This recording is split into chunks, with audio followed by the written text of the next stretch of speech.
of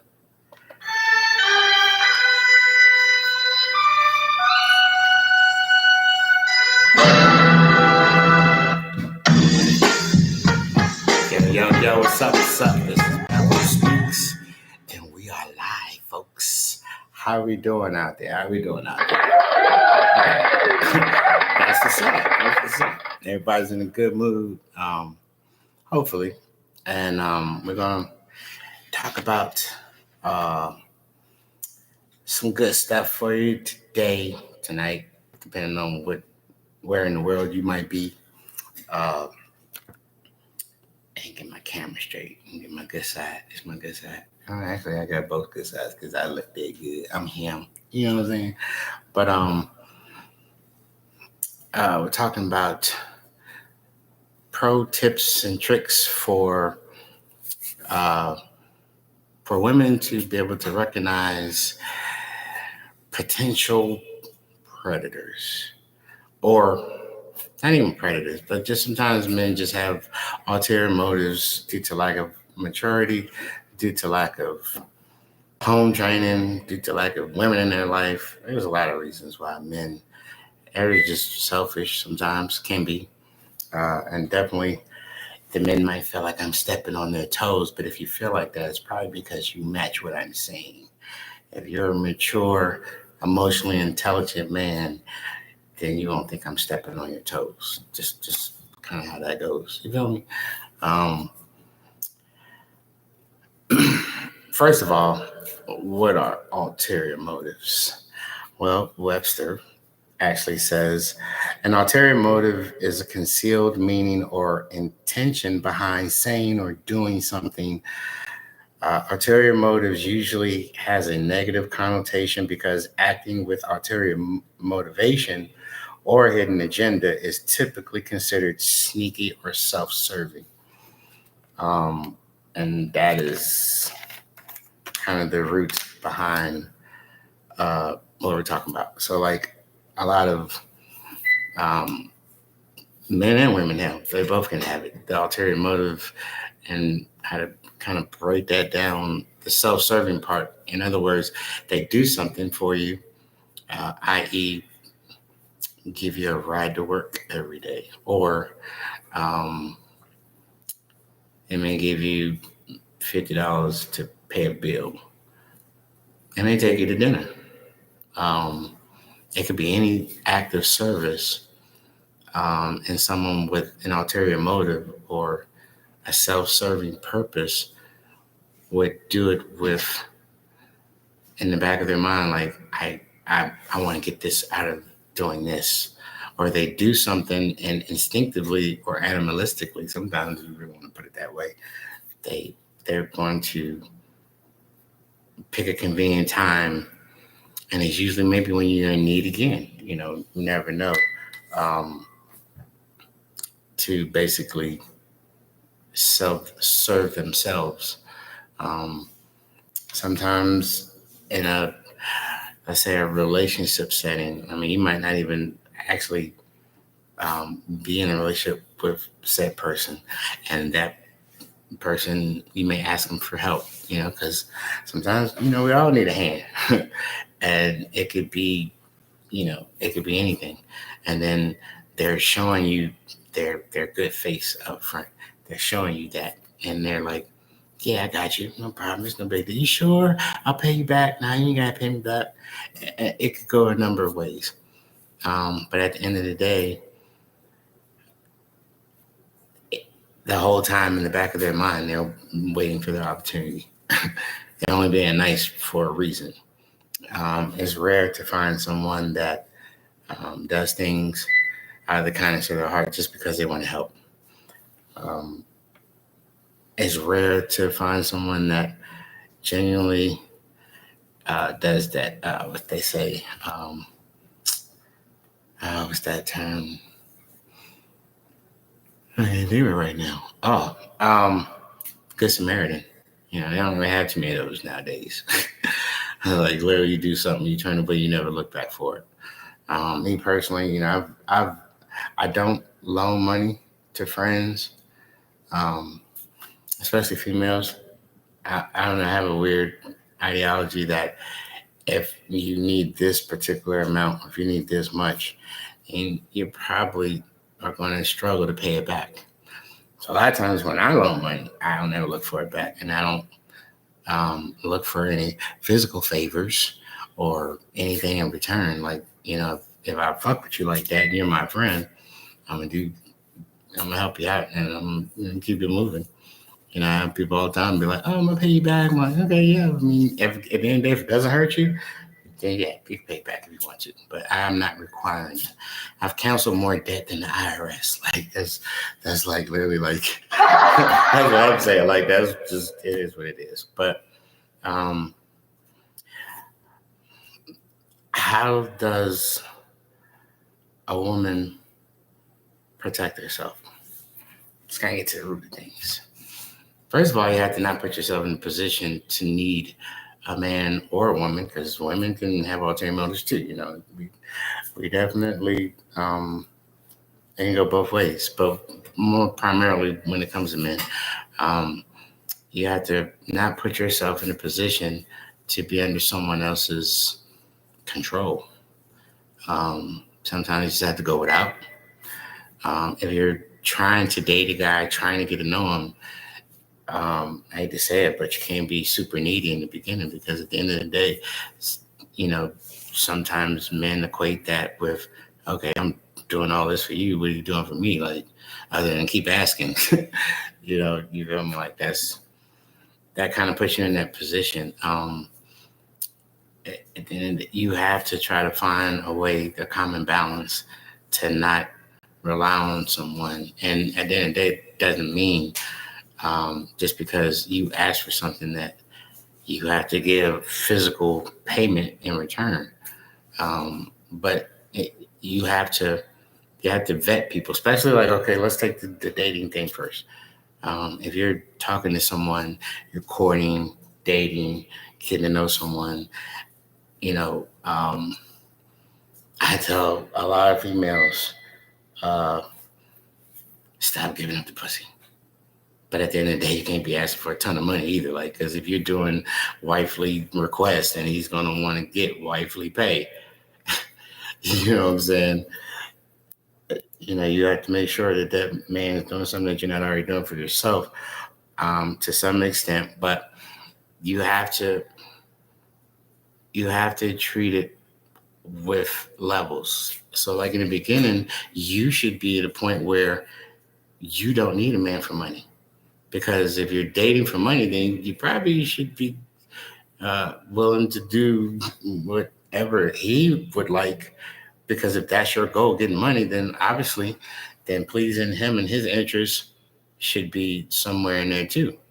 But if you're really dating for love and dating for a good, genuine, true relationship, or something with substance, then you should make money. You shouldn't leave with a dollar sign. I've been saying that for years. The women that leave with a dollar sign is such a turn off, because, like, I got kids. I don't need another one. Not being disrespectful, but at the end of the day, you want to make sure that you're actually getting to know him, and not his wallet, not his bank account, not what he can do for you financially, but what type of emotional intelligence he has. And that is not your normal level of intelligence. Emotional intelligence is, can he read the room when you're in it? Can he pay attention to when you're not happy? Can he see that you're off one day? Is he really learning you and what makes you tick? Because again, money can't do that. Money can help pay a bill, keep you out the dark, it can keep a roof over your head. But but if it's if it's just about a dollar, then your relationship's gonna struggle. Because if he detects that, if he is emotionally intelligent, he sees that you're just gonna keep hitting them, boom, boom. You're not even doing nothing on your own. You're not doing nothing in return monetarily for him. Then he's going to now either be in a position like, oh yeah, I got this one. Yeah, she broke. She, you know what I'm saying? Money rules her. She don't care nothing about this. Like, and then you're going to start creating a problem. Um, at the end of the day, um, you want to know what makes him tick. Because sometimes Women see a pretty face, handsome guy, looks good, got a nice car, and they lose sight of his mental. They're not paying attention to see if he has an underlying temper problem, because they do show signs. I had a episode, it was episode 4, when I spoke about narcissism, and they hide very well. They literally give you the best. They give you your soulmate, and then once they got you, then they pull it away, and then now you have a toxic, chaotic person that literally is going to drain everything in you. But not everybody's narcissist, but not every guy is a good guy either. Um, you know, you gotta vet people, and I tell women, I've told my baby moms, I've told anybody I care about, and it's like, I don't know why I keep going through these with these guys. I said, stop fucking them. A real man will wait. A real man wants to get to know you, gets to know your mind, to see where you actually get along, where you actually have things in common. Like I always say, myself personally, connection, vibe, and chemistry. If a woman hits on all three, I'm in 200%. Like that is, very important. Even if it's 2 out of 3, it really. I'm not like she's got to be perfect, but when you have a vibe, you get along. Your talks, when you talk on the phone, whether you're in person, whether you're texting or whatever, is fluid. It's not forced. It's not like you say something and then you sit there for 5 minutes and then he says something and it's like dry as fuck. Like that is not a vibe. When you go out in public, y'all like bounce off each other like synergy and like really just get along like best friends, like you've been knowing each other for forever. The chemistry is where you have things in like you like the way they dress, you kind of like have similar interests, similar tastes, and then the and then the connection. You connect on levels, whether it's emotionally, mentally, and then the physical part when that time does come. Like everything is just clicking on all cylinders, and then that's when you get that like cloud 9 feeling, like in the beginning. But at the end of the day, men and women both tend to have selfish tendencies, but most people are not going to show that in the beginning. They're just not. But you have to see how long it takes to expose some things that you're not going to really see right off. And then and when you start seeing things, you have to have enough standards and boundaries in place to protect yourself, to be like, nope, fuck this. Like, I've been told plenty times, this is a red flag for me, or that's a red flag. Sometimes people like to see yellow. It's like, I'm gonna run a red light. It ain't red yet. If I get to the line and it ain't red, I'm gonna keep going. And then you run right into the red light. That's right behind that. you know. Um, but if you take your time and you just use your mental more than your physical, you'll expose some things. And when I was probably married, I'm not married now, but when my ex-wife, when we dated, she was a virgin. We dated for 9 months before we got married. 9 months, and I was faithful, loyal, all that. In the church, I was minister at the time, and it was bliss the entire 9 months because we just communicated. We talked on the phone. I was in the DMV, she was in Alabama, and literally we just talk. We became like best friends. And then, but the unfortunate part though was once we got married and I came down, I actually moved to Alabama, and then the thing that I couldn't see from a distance was how much control her mom had on her.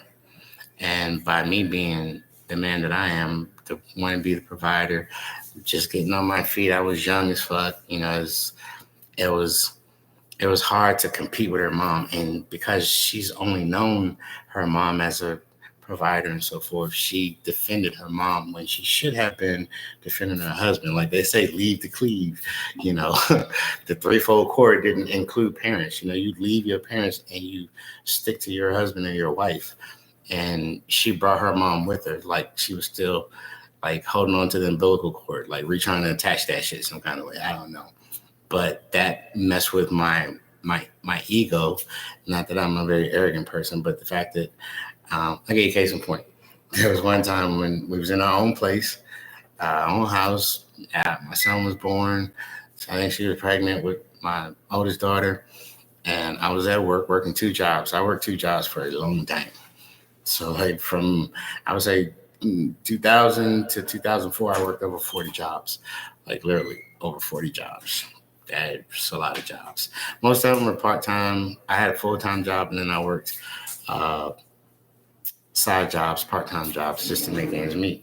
And one day we went grocery shopping, um, and her mom actually came over while I was at work, and I was into these bratwursts. And I didn't put them in the freezer. I'd let them stay. They were unthawed in the refrigerator. So when I got home, I just put them in the pan, fry them up, scale them, kind of give it that grill taste, whatever. And one day I came home and I asked, like, babe, did you put my bratwurst in the freezer? And she was like, nope. Mom did it. So cool, so calm, like it was nothing. And I was like, okay. I'm like, and you know, you try to not like just go off. You want to say things in a way to get your point across, but without being overbearing and being an asshole. So I just simply, politely, respectfully said, can you ask your mom not to move stuff around that we put where we put it? And she came back with, well, she was just trying to look out for you. And I was like, could you ask her not to do that? And it literally turned into a whole argument because she defended her mom coming in my house, the groceries that I bought, that I put away, that we put away, because of what her thoughts and convictions were. And that's what I'm saying. So like you can't see that from a distance. You can't see that before you're married. You can't see that before you live with somebody. So like a lot of young folks and I hate to say it, but people who are just so ready. I'm not even gonna say desperate, but people that are so ready, they see warning signs, they see red flags, and they're like, oh, I can change them. You can't change nobody. You can't change them. You can't make them do shit. Person has to really want to do what they want to do. Needless to say, we were married 4 years, and it ended because of her mom. The sad thing is when we went to divorce, when we got our divorce, and they made us go to counseling after because we had ended up having 3 kids together. And then she seen everything that I complained about. Like, I understand now. Like, it's too late, bitch. The divorce is final. Like, I hate you at this moment. So, like, yeah, we can't go in the past. But we were divorced for 11 years. And during that time, we co-parented very well, very successfully, became best of friends again. And this is the thing, like sometimes out of sight, out of mind doesn't always apply to people. Sometimes it applies to the drama and the toxicity that ensued during the relationship. So in 11 years, we didn't have no arguments. We didn't have no problems, like not we're mentioning, like we literally got along very well. And so that euphoria feeling from when we dated in the beginning kind of came back. And yeah, I was crazy enough to remarry her a second time. And I keep asking people, does that like count as one? I don't know, but we'll talk about it on that show. But literally got married the second time. And a lot of it was inspired by, my kids. They were having a hard time, them going through some things. And yeah, that lasted 4 months. So like, a lot of times when something's done, it's done. I mean, there are occasions when, people actually grow and learn, and the second time around actually does really good. But at the end of the day, you really, really, really got to learn somebody. And in the bed is not learning them. Sexual is not learning them. I had a sort of a revelation last year where, for me, at my tender age, it's not about sex, it's about affection. And a lot of people confuse it too. Sex and affection is not the same thing. When you walk somebody and they literally hug you with their soul, that's affection.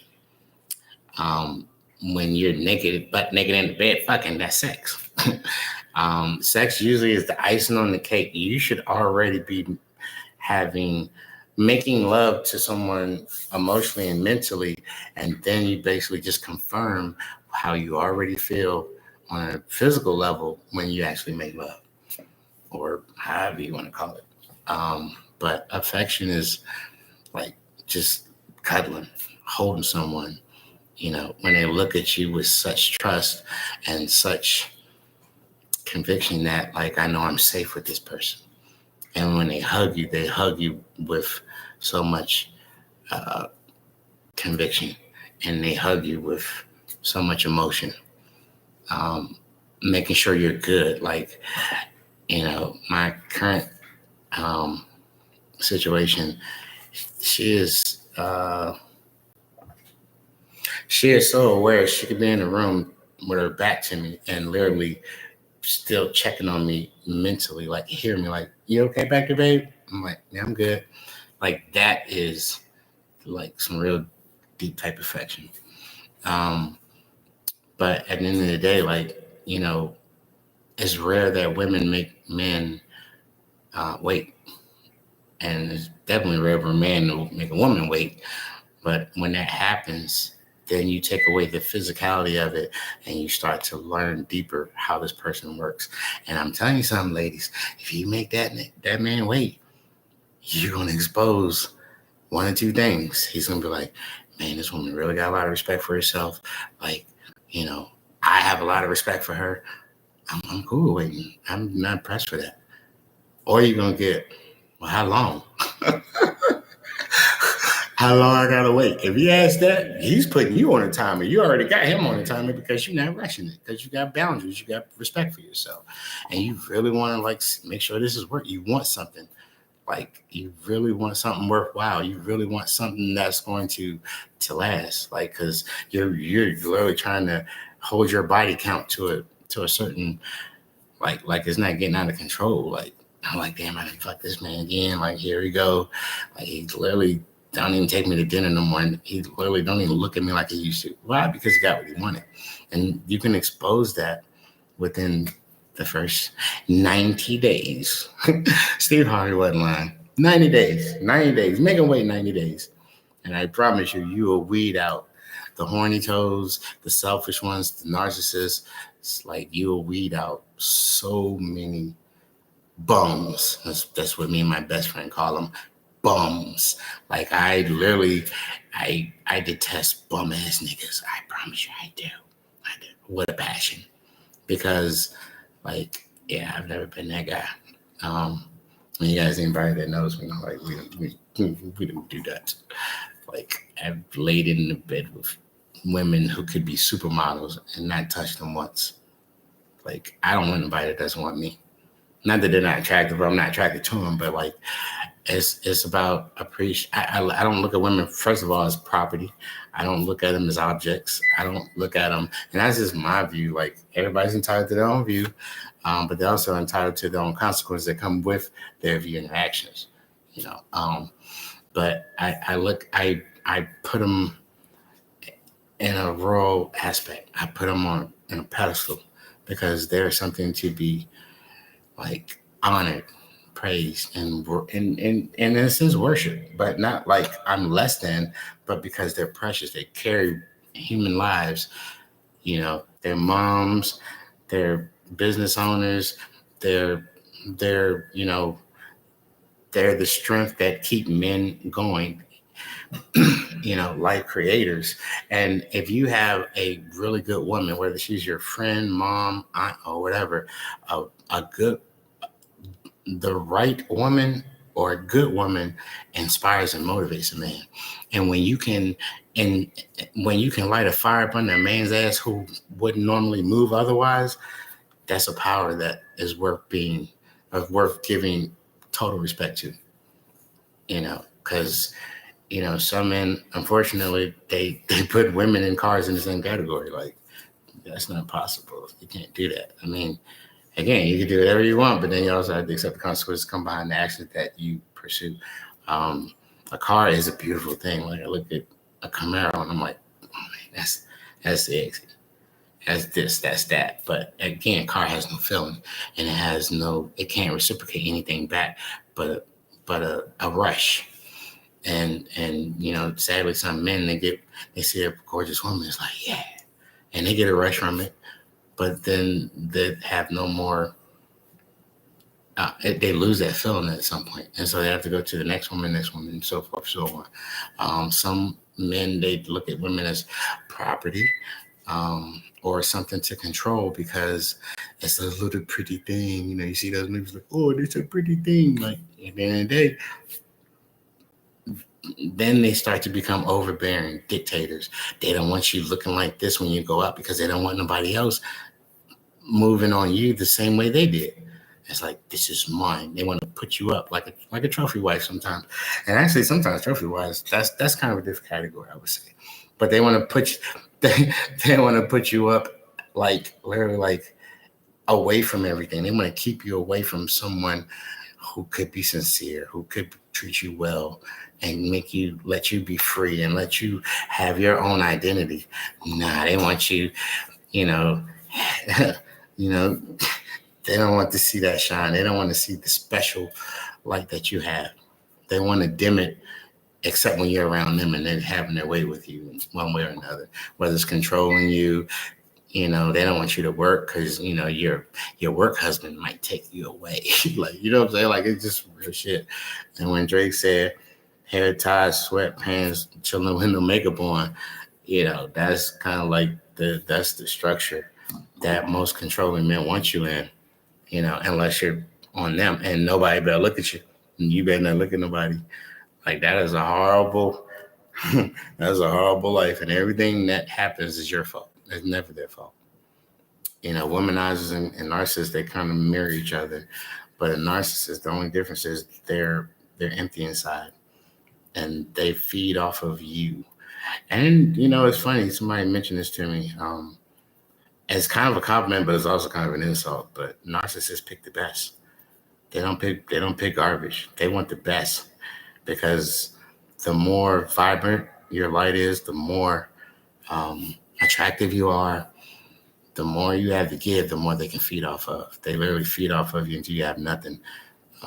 They literally try to isolate you from all your good friends, true friends, loving friends, because they are envious of that. And the more envious, the more they're going to try to basically destroy you. Um, but you really just you got to vet people. And you can't be scared to like stand on 10 toes. Because if you allow someone to get away with something, they're going to keep doing it. And they're going to keep doing it. And then you're going to be confused like, oh my God, maybe if I do this better, maybe if I do this, or maybe if I come this way. And I tell everybody that I actually had this in one of my episodes when I spoke about acceptance. That lane, there's two lanes on the highway of life. One's the woulda, shoulda, coulda, why this, why won't they? Um, why did they stop talking to me so nice? Why did this? Or why did they stop being caring? Why did they stop showing respect? And now they're why? What am I? Fuck that.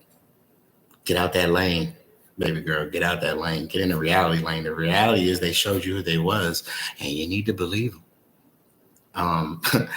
Because if the person shows you in the most needed of times, the most serious of times, and they change in such a drastic way, it's no longer about why they're acting like this.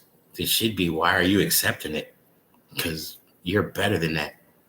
You're better than that. If you're going to ask her why am I putting up with this shit? Like, I'm intelligent. I went to school. I got a job.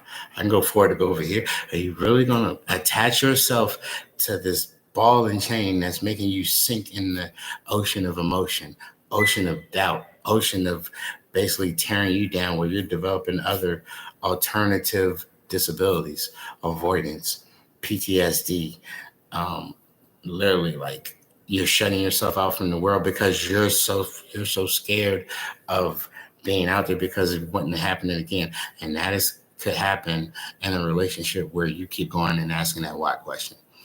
There's an analogy that I like to bring up is you can lead a horse to the water, but you can't make him drink. Want to know why he won't drink? Because you keep force feeding him. You keep reaching down there and feeding this horse. You're really reaching down and giving him cups to drink. Why should he use his energy if you're gonna keep giving it to him? I bet you if you walk away when his ass get thirsty enough, he's gonna dip his head down and drink on his own. Stop force feeding them that horse. Stop feeding that horse. You led him to the water. You showed him exactly this beautiful little well of this spring water that's coming down from the mountain. It's so good. It's so sweet. You drank it. Literally, hell, you probably built the well. And you gave him a roadmap to find it. And then you still gonna feed this bastard? Mm-mm. Leave that bum ass man alone. Walk away. And he's either gonna sink or swim. Sink or swim. I gave an example. There's a guy, because I was a contractor for 20 years. Luxury kitchens and bathrooms was what I did, which was my trade. I was really good at it. I could do it single-handedly. And over the years, I learned, because I would bring people on, and I learned the difference between a worker and a boss. I'm a boss because I see the vision. My goal is to get to, the end of the project, not just the final paycheck, but like I literally loved the work that I did. It was beautiful, it was gorgeous. So, setting tile or laying tile was my first trade that I actually picked up on. I would hire drywall guys, painters, what have you, and the people that I dealt with were most time just workers. Not that they weren't good at what they were doing, they just came in to try to get money. They didn't care about my vision. They might have their own business too that they had going on, and they kind of was spreading themselves thin. So a lot of times I'll have this. I remember he was a friend too. He was really good at drywall. He was quick. He'd come in there and mud up a room. Low. He would come in there and mud up a room and what have you, and then he'd be like, "Oh, I'm coming back, such, such, such, such," and he might not come back, and I'd have to finish it. So I would learn people's skill, and eventually I mastered it to the point where it's like when he would go off for a couple of days, he'd come back and the job be done. like I would play that. But I had another friend, been on him over 10 years. He was an electrician, and he was such a hustler, such a panhandler, figuratively speaking, but he would come in and try to upsell my customers. I'm like, bro, it's not about that. I hired you for this. This is what I need you to do. Like, this is what we doing. When I put my tools down, essentially, and then started doing project management with a roofing company, I knew that he was still on some struggling stuff. I brought him into that fold. They put him in a company truck without a driver's license off the strength of me. And because I was amazing. The first year that I started working with this company, in 6 months, I sold $1 million in sales. Nobody's ever done that in the company's history except the owner. So they couldn't tell me no, and I couldn't do no wrong. And I literally brought this man in. He stayed with me for 6 months. Didn't charge him no rent. I literally spent almost 10 bands on this dude within that first year. They put him in a company truck off the strength of me with no license. Literally, like, he could make $100,000 a year like everybody else I trained, like I was making, where he wouldn't have to literally beg and literally just struggle. And this horse didn't want to drink the water. I put him in the well. I threw him in the fucking well, and he still wouldn't drink the water. And then at that moment, I had to learn that you can't help everybody. Not everybody is deserving of your help. Not everybody really wants your help. They just want to keep being beggars and bums and no good ass people. And sometimes you're interrupting people's karma. It is what it is. And then you have to detach your emotions. You have to detach your feelings of caring about someone if they're only bringing you down. People are either going to inflate, they're either going to elevate or deflate you. And at the end of the day, I'm not letting nobody slow me down on the path to greatness. I don't really consider myself great now, but at the end of the day, that's what my pursuit is. And anyone that is not on that level, Mm-mm. And same with ladies. Like I'm a mama's boy, even though mom, I talked about in the first episode. Even though me and my mom, the day she died, like didn't get along the best, I still have the same respect for women that I had when I was a little kid. And a lot of times I see not and really not so much personal. Like I've just noticed throughout my life that a lot of women that at one point were thriving and had the potential to move and they were actually moving, and then they meet this one person or meet these string of people because they don't keep their boundaries in place. They let people kind of dictate and influence and them in a negative way. And then you see them later and it's like, damn, I wish I could have did something to prevent that. So, and that's why I'm really doing the podcast, because maybe something that I say or speak on that, might help someone, might spark a fire in someone, you know, might make them think a little bit more and readjust their lenses to them so that they can see what's good for them and what's not. And if it's not good for them, then maybe, just maybe, um, they'll make adjustments, even if it hurts emotionally, even if it's like just leaving all your shit behind and leaving that house and leaving that bum ass nigga because he ain't no good. He's probably fucking your best friend type shit. You feel me? Like, who knows what he's doing when he's not around you type shit. And like, and just start over. Back in the days of the settlers and way, way, way, way back, people started, when I say over, they started to the point where like they went to a part of the earth that hadn't even been had people on it, and they made it happen. They figured out ways and ingenious ways of creating and making things. And here we have all the technology in the world, all the social media in the world, all the information. What's good and what's not good. If he's treating you right when he's not. And some women literally can see some things ahead, but they still like battery low. They still allow themselves to, you know what I'm saying, like get tricked or whatever. Like, I don't know. But at the end of the day, you could leave, you could go to a friend's house, you can go to a shelter, you can do some things like, and then you can restart, you can recreate, because once you get away from a situation that's deflating you, that's tearing you down, that's literally draining you of life, what do you think is going to happen? You can only go up from there. And then you have to literally, like, there's a saying when you deal with narcissists, no contact. You literally cut that off. You block them. Even if you got kids, like, there's things and there's ways that you can even make that happen. Even, playing along and then still building your nest somewhere else. And then once you get to that point where you can actually go into that nest, you take your kids with you. Do you feel me? You keep your details intact. You keep your list of things that they've done, your proof, your photo evidence, whatever it may be. If it's physical and abusive, you keep that shit. You keep your pictures and you have that somewhere stored safe. And then when you flee that to your new place that you saved up, that you worked so hard to get to, and you don't tell them where it's at, and then you take them to court, that's when they'll see you again. Like, there is ways, so many different ways to do things. There are so many ways to do things that you can get out of things. It's more of a mindset.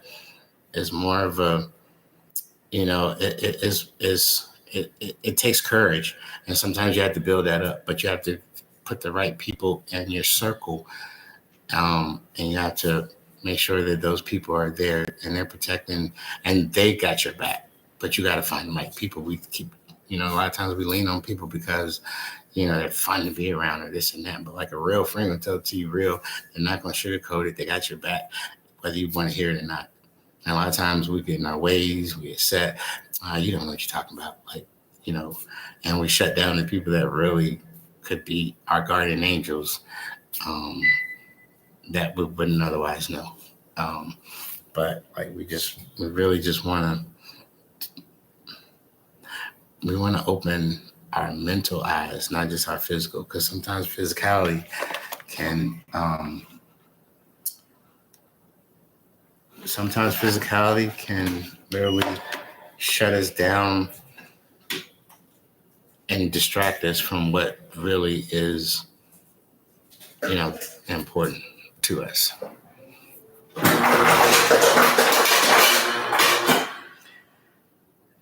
What I want everyone to take from this at the end of the day, if you are in a situation, and no, I don't have no help number for you to call, but at the end of the day, you can message me, and I would definitely give you some warnings and help you out.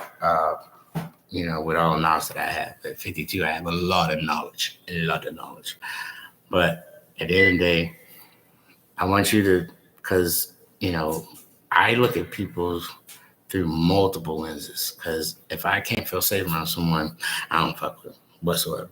And when I say safe, I mean, I'm looking at your thoughts, your middle thoughts, inner thoughts, and even the thoughts that you have behind that wall. You can have 4 or 5 walls, and I'm still back there looking. I know people, even though they don't think I do. But you have to look and see, first of all, what do you have to lose? What are you gaining by staying? And if it ain't nothing but another black eye, that's reason enough to get the fuck out. Because at the end of the day, your life is in danger. Because if a man can put his hands on you to the point where he sends you to the emergency room with a black fucking eye, and I have a friend that actually had that happen. But that's my bestie. And I literally told her, I said, if that happens again, I know where you live. I'm coming to beat his motherfucking ass. With a lot of thoughts, because I know she too. And I want you to he's going to jail.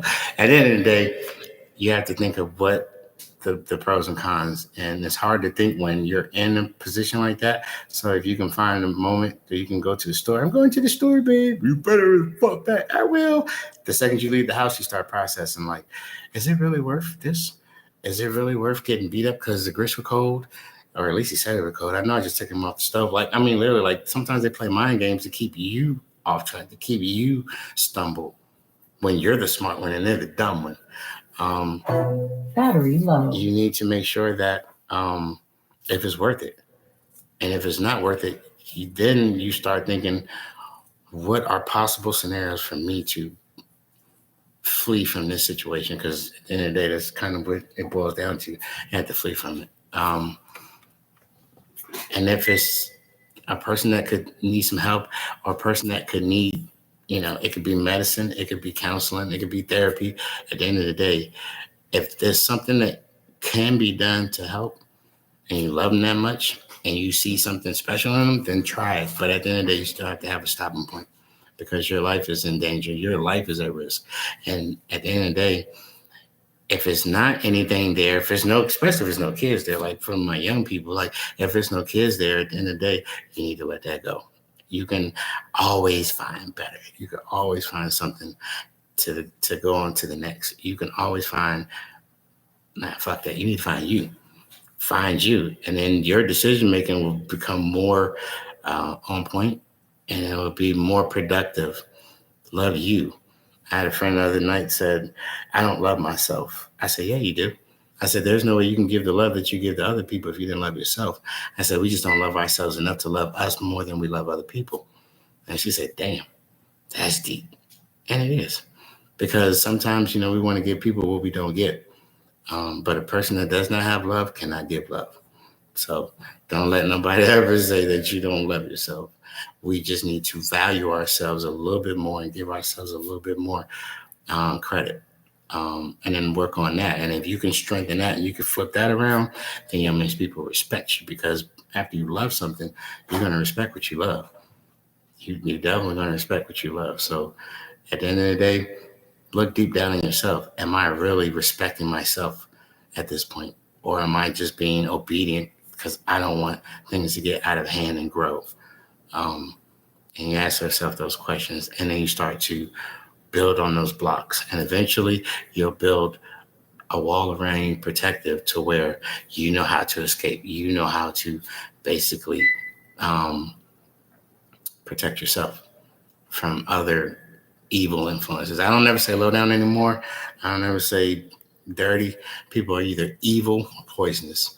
And if you're taking into that poison, that is affecting you. You need to protect yourself from poison.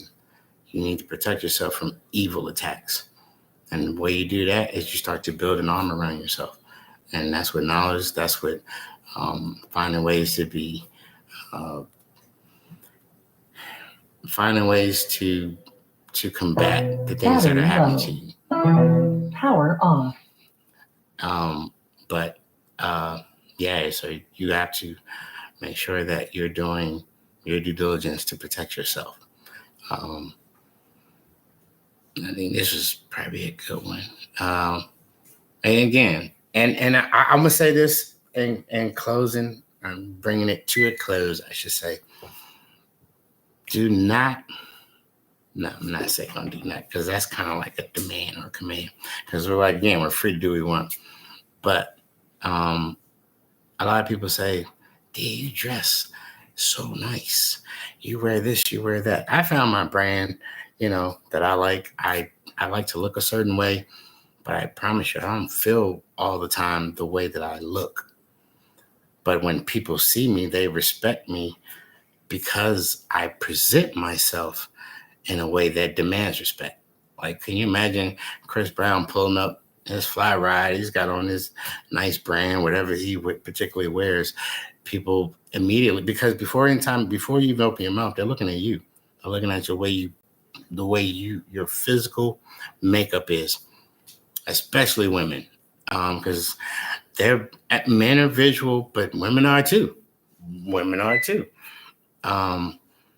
But a lot of times it's not just like in a club. I'm not talking about just like a club. I don't ever step out the house half-ass. Never. Like, no stains, no bumminess, no none of that. Like, I don't look like I'm when I'm going to the club. But at the end of the day, I make sure that I look presentable at all times. And I mean, like, I could be in Walmart, I could be in the courthouse. It doesn't matter. And when people see me, they see me as somebody's like, man, it's a nice young man. And then when I have the vernacular to back up how I look, it really gives a different impression. And to on the opposite of that, if you go out bummy looking, don't care how you look, and again, it's your preference, but the consequences come along with that. You have to accept that too. The way that people perceive you is the way that you presented yourself. So you can't, back in the day, in the 80s, 90s, it was crazy because white folks see a bummy looking motherfucker in black, and they go, clunk, clunk, clunk, doors locked. You feel me? Like, at the end of the day, like, they present themselves in a certain way. And then sometimes you can't help it. Sometimes you may not have the mall money. You might not have the outlet money, but at the end of the day, you got to take what you have and make it the best. I know some beautiful girls that literally their hair is like, oh my God, look like Medusa. And they're literally like, look so bad. And it's like, D, I don't know how to get people to treat me different. I said, dress different. Like, you're literally you're giving them a sad story. Like, you don't have to be having the best life. You don't have to be feeling the best to look the best. And that way, people tend to have a different perception. It's kind of like it's kind of like a little game or whatever, but at the end of the day, like, it makes a difference. And if you dress better, sometimes it does make you like, like, damn, I look pretty good today. At least your mentality and your emotion at that point can be something to, like, it could be a start. And then someone like, oh, girl, you look good today. Your hair is fire. You're so beautiful. Like, those words of affirmation can definitely change the outcome of your day. But if people are like, man, why did she come out the house like that? Like, and it's not that you're trying to impress people, but like, you never know where your opportunity may come from. And at the end of the day, like, what I'm saying, where that actually could lead to, because that is just, you just never know. So never spite your blessings or cancel your blessing before they even get started. So yes, definitely. I'm back on the horse, on the train. I haven't had podcasts in a while, but breaking the ice again with this. I'm going to be coming at you with many more titles. I have some guests that are going to come, and I have a list of people that have some good stuff to talk about. So thank you for joining. Thank you for coming around. Thank you for watching. Catch me on the next one. Babu Speaks. See you next time.